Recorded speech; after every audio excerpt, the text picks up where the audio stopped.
fellow Nigerians, as I address you today, I am deeply aware of the struggles many of you face in these challenging times.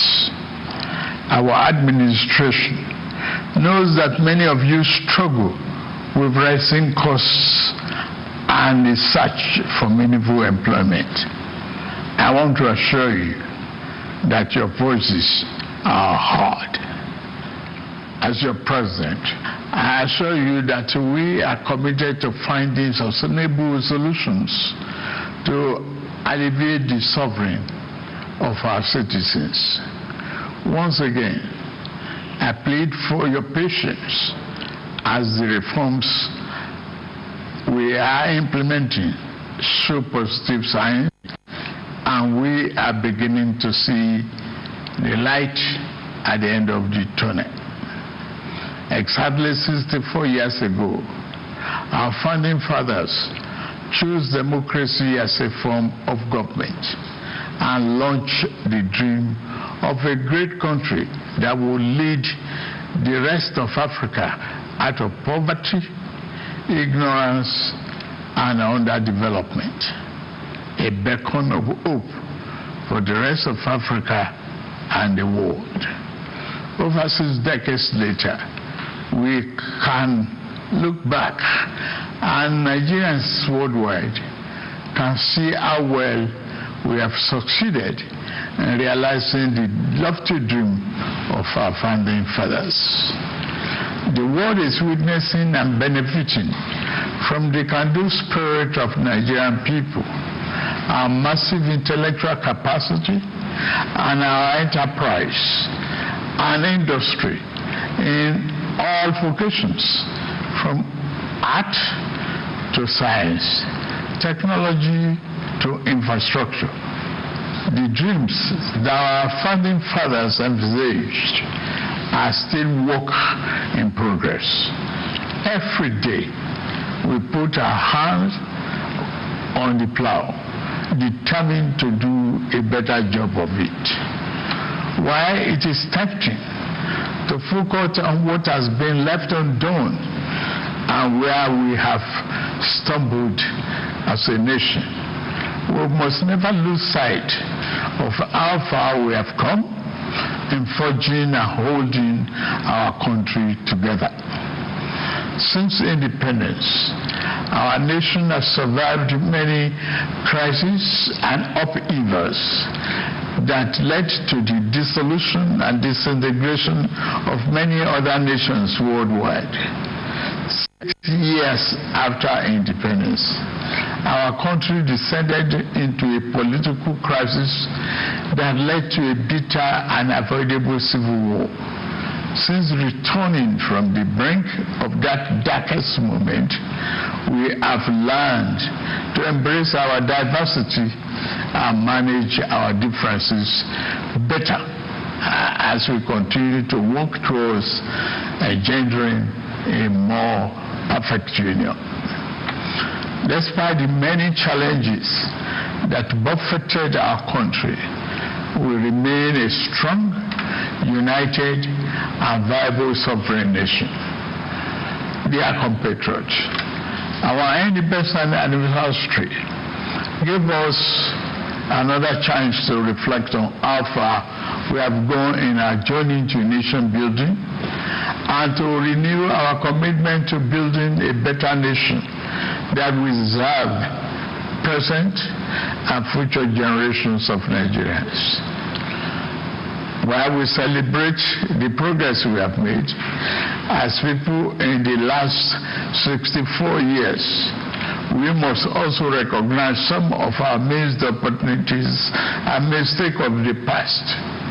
If we are to become one of the greatest nations on earth, as God has destined us to be, our mistake must not be follow into the future. My administration took over leadership of our country 16 months ago at a critical juncture. The economy faced many headwinds, and our physical security highly impaired.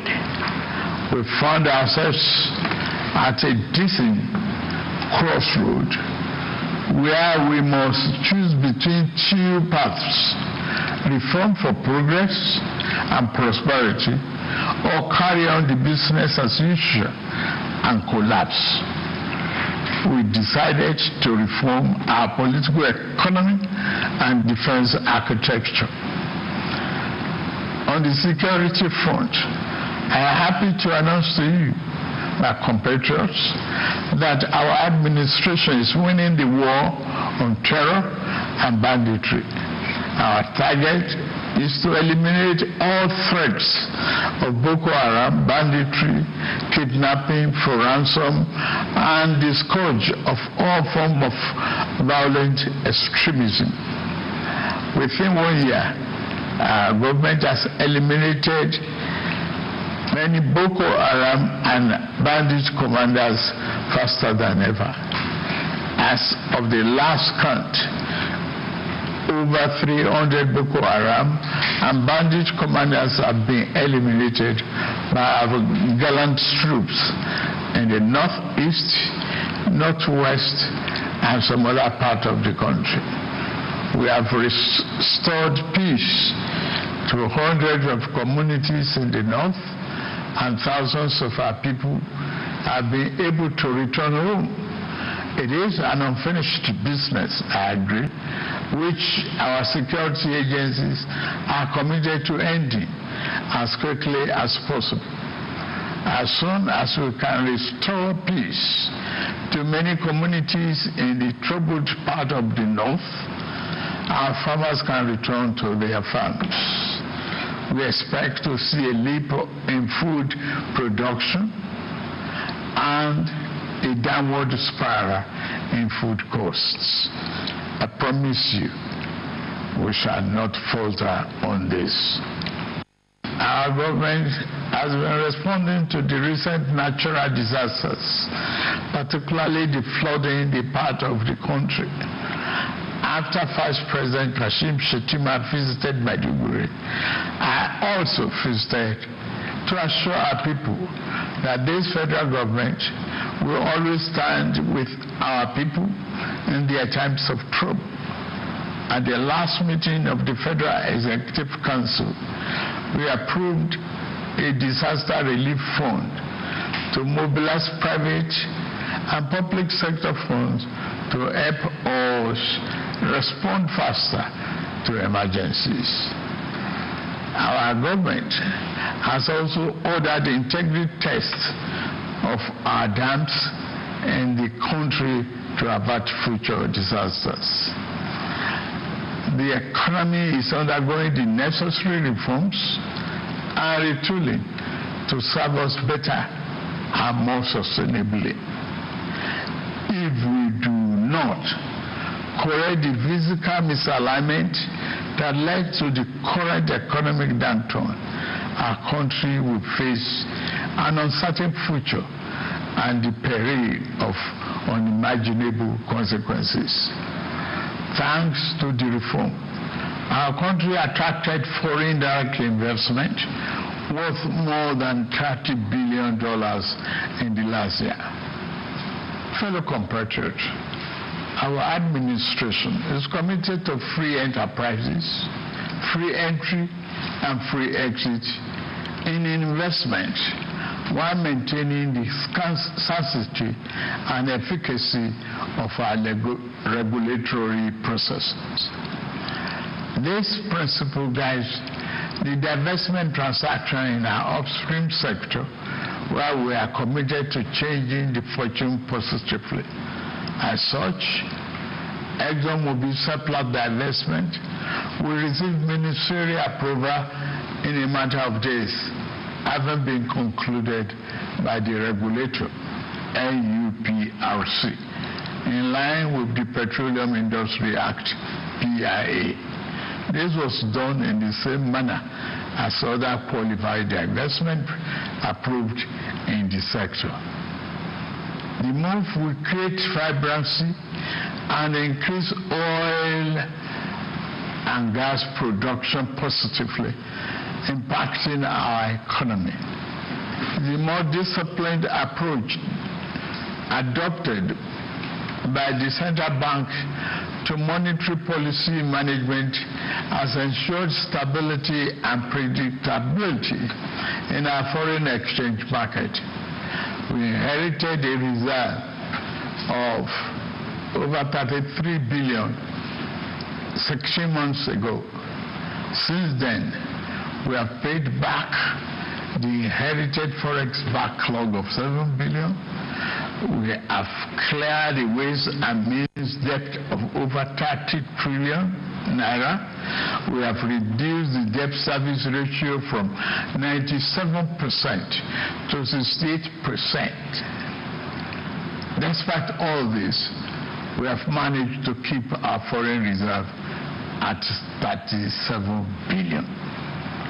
We continue to meet all our obligations and pay our bills. We are moving ahead with our fiscal policy reforms. We stimulate our productive capacity and create more jobs and prosperity.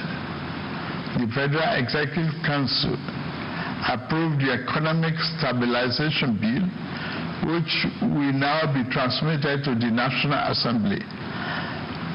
This transformative bill will make our business environment more friendly, stimulate investment, and reduce the tax burden on businesses and workers once they are passed into law. As part of our efforts to re-engineer our political economy, we are resolute in our determination to implement the Supreme Court judgment on the financial autonomy of local governments. The central concern of our people today is the high cost of living, especially food costs. This concern is shared by many around the globe as prices and the cost of living continue to rise worldwide.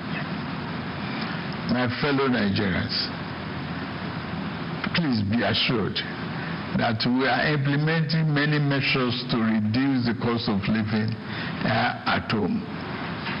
I commend the governors, particularly in Kebbi, Niger, Jigawa, Kwara, Nasarawa, and other Southwest governors that have embraced our agricultural production program. I urge other states to join the federal government in investing in mechanized farming. We are playing our part by supplying fertilizer and making tractors and other farm equipment available. Last week, the Federal Executive Council approved establishing a local assembly plant for 2,000 John Deere tractors, combine harvesters, disc riders, bottom plows, and other farm equipment. The plant has a completion time of 6 months. Our energy transition program is on course. We are expanding the adoption of the presidential initiative on compressed natural gas for mass transit with private sector players. The federal government is ready to assist the 36 states and FCT in acquiring CNG buses for cheaper public transportation.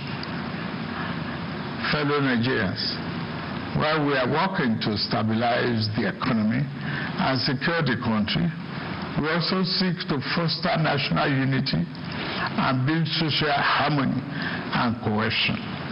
Our economy can only thrive when there is peace.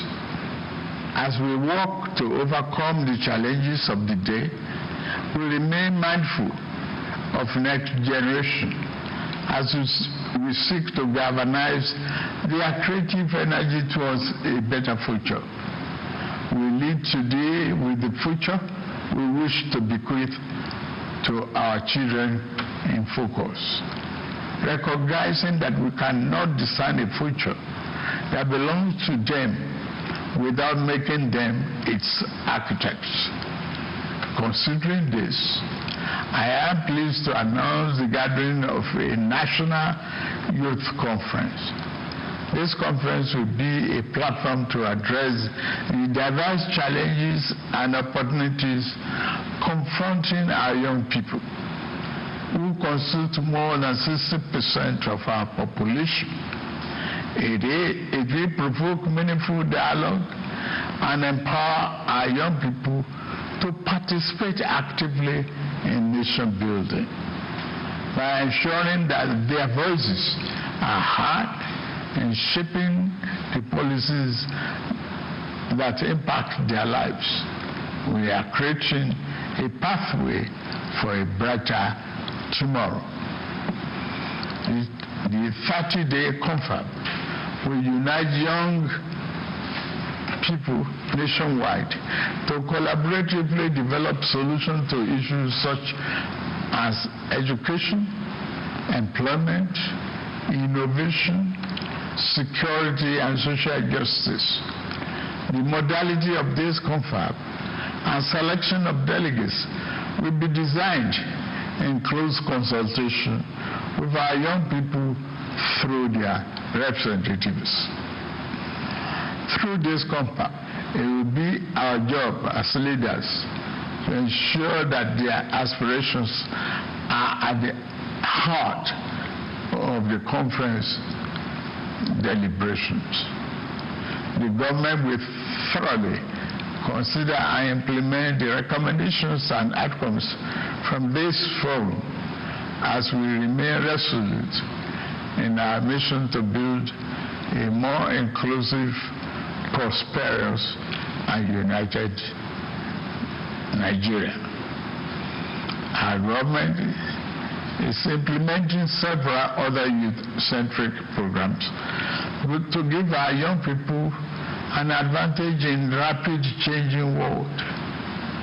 We are implementing, among others, the 3 million technical program of the Ministry of Communications, Innovation and Digital Economy, aimed at building Nigeria's technical talent backbone. We have also enthusiastically implemented the Nigerian Education Loan Fund, NELFund, which provides cheap loans to our students to pursue their tertiary educational dream. In addition, later this month, we shall launch the Renewable Hope Labor Employment and Empowerment, LEAP. It is conceived as a comprehensive suite of interventions and job creation by Federal Ministry of Labor and Employment that is aimed at facilitating the creation of 2.5 million jobs directly and indirectly on an annual incremental basis, while simultaneously ensuring the welfare and safety of workers across the country, as is the tradition. The government will soon announce all the beneficiaries of our national honors for 2024. The Senate President and the Chief Justice of the Federation have been conferred with the honor of the Grand Commander of the Order of the Niger, GCON. The Deputy Senate President and the Speaker of the House of Representatives have honor of Commander of the Order of the Federal Republic, CFR, while the Deputy Speaker of the House has been awarded Commander of the Order of Niger, CON. Fellow Nigerians, better days are ahead of us. The challenge of the moment must always make us believe in ourselves. We are Nigerians, resilient and tenacious. We always prevail and rise above our circumstances. I urge you to believe in our nation's promise. The road ahead may be challenging, but we will forge a path towards a brighter future with your support. Together, we will cultivate a Nigeria that reflects the aspiration of all its citizens, a nation that resonates with pride, dignity, and shared success. As agents of change, we can shape our destiny and build a brighter future by ourselves, for ourselves, and future generations. Please join us and join our administration in this journey towards a brighter future. Let us work together to build a greater Nigeria where every citizen can access opportunities and every child can grow up with hope and promise. May God continue to bless our nation and keep members of our armed forces safe. Happy Independence Anniversary, fellow Nigerians.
Fellow compatriots,